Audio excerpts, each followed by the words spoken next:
Hello everybody, my name is Troublemaker and this is Wargame European Escalation. I have two matches this week. This one features a Scientology fan. He got fairly high in the Wargame Cup, didn't do too badly. And who of course is going to be another Enohka troll account. The guy has like 50 Smurfs just sitting around. And this one is featuring a Hog Rush. It is Rush Week here at the Troublemaker channel, and this is a very popular rush on the ladder currently, and it involves a lot of these UH-1C HOGs. Nice bits of detection because it's very easy to lose on this rush if you don't have enough detection, and that's pretty much it. It's a very expensive, money-heavy build, and it's definitely an all-in. So we're going to speed ahead and see how Enohka is going to not prepare for this because he doesn't know it's coming. This is going to be a totally spontaneous. It's his normal build, and I think a lot of people are relatively interested in how to beat this sort of thing. So it looks like Enohka went for a lot of infantry here, and 3 T80s. None of these T80s except for the T80U will really help him here. Double Tunguska. I also go for the double Tunguska myself. And a lot of these T55 AMs which do have anti-air capacity. So that's a very interesting choice. He's decided to go for the KPZ variant because he is clearly a commie bastard. And just to mix things, he has a BMP 2D to him. Those of course are your rocket-loaded hybrid type infantry carrier. Only one recon, so we're going to go ahead and slow this back down, because the rush is coming. Now keep in mind, da da da da da da da da da da da da da ba da ba da ba da ba da ba da ba da. This is very scary. Now let's go to the what the fuck cam. At this point, let's just there we go. At this point in the matchup, at the 1 minute 41 second in this build that we see from Enohka, he only knows about 2 helicopters. Okay? He has split up his army to have half his army going towards Juliet, with the other half going towards Alpha, and a big flush down the middle. So he wasn't really expecting this to happen. Now when we go to the Scientology fan vision, we will note that Scientology fan knows only that there's a bunch of infantry. Now, note the relative position of these helicopters. It's very important and good to have a good helicopter spread. And he has done so much with this. If a Tunguska rocket was to come at any of these locations except for right here, it would only hit 1 helicopter. So micro is very important in this rush. Spreading out your helicopters so you don't lose them to air effect damage. And here we go. So we can see some infantry vehicles trying to chase down, and good Scientology fan microing in 2 giant groups here, not using just the one. And there's a little bit of clutter here. Maybe FIFA could micro this a little bit better, and he's just gunning down a lot of stuff. However, so is Enohka. Enohka is now 500 points ahead and hasn't taken a lot of damage. Note that there is some Prizik Iglas in this as well, which have helped immensely and just completely devastated this. So, I'll just go over this one more time. It was a victory there, by the way. Just repeat this. Because it's a very solid build. It's very scary. It's very winningest. But the defense by Enohka is just actually pretty beautiful. So note, nothing funny here. He's not going for a cheese build. He has double command center. He's obviously going for a normal game.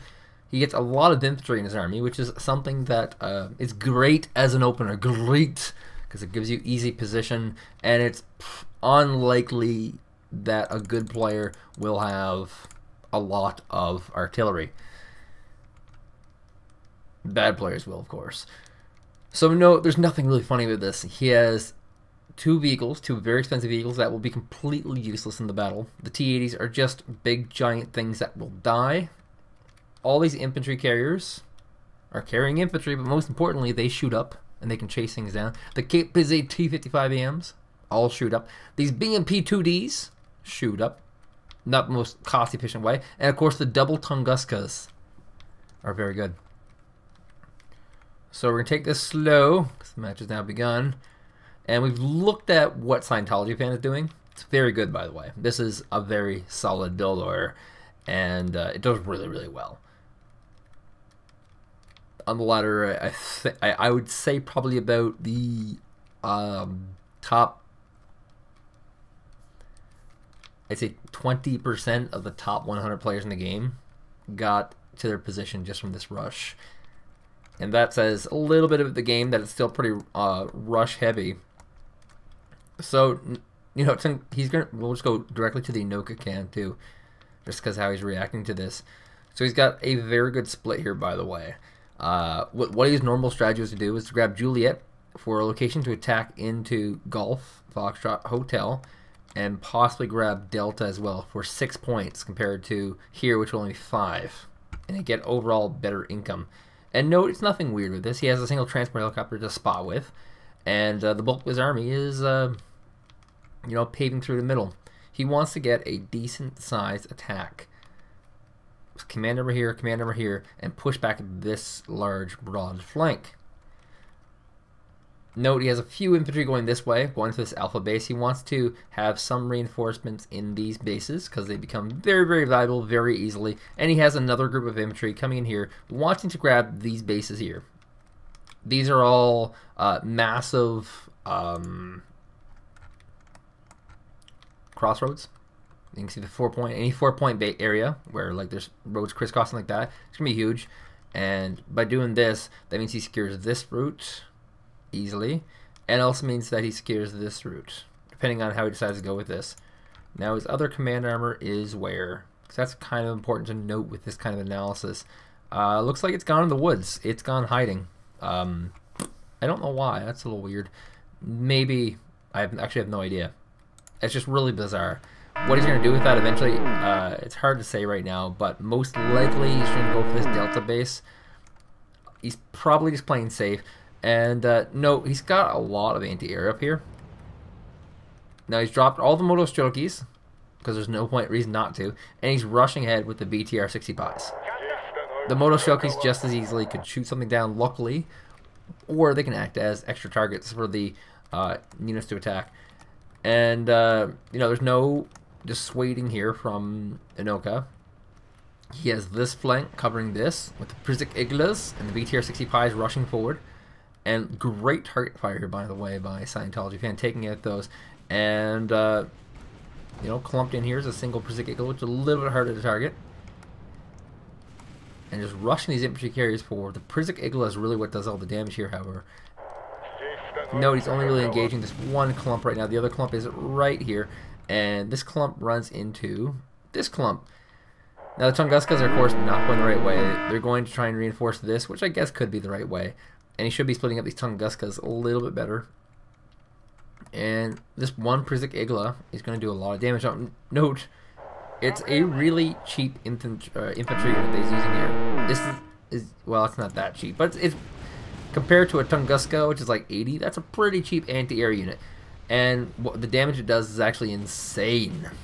You know, he's using these infantry carriers as distractions, because once again, the Prizik Iglas are the things that are doing all the damage. And, you know, this looks pretty dire, but then in the distance, we have our Tunguskas. And the Tunguskas are cleaning stuff up. So, and they're kind of in the middle of these two, so he can theoretically attack both flanks if need be. And, yeah, this is a pretty solid defense of a very, very hard rush to hold off. I mean, I don't think Enohka plays this way every game. Like, I don't think he just crushed it. I'm pretty sure at some point he's been crushed by this build. It's one of these things where it's like you have to figure out how to beat it in order to beat it. And the things like he has this URAL 3750, which is mostly useless out in front. He's trying to bait more fire. And note that all these things have lots of empty ammo, and all he has is the minigun, so he has to actually get in very, very close range. And of course, these Tunguskas have the gun there, so that covers that base. Enohka with another one of these Smurf accounts, of course, beating Scientology Fan. Once again, a high-rated Wargame player. Like I said, this is Rush Week. I do have one more rush in my next game. Stay tuned, watch it. If the annotation's up, click on the annotation, and definitely like this video before you head out there. See you guys then.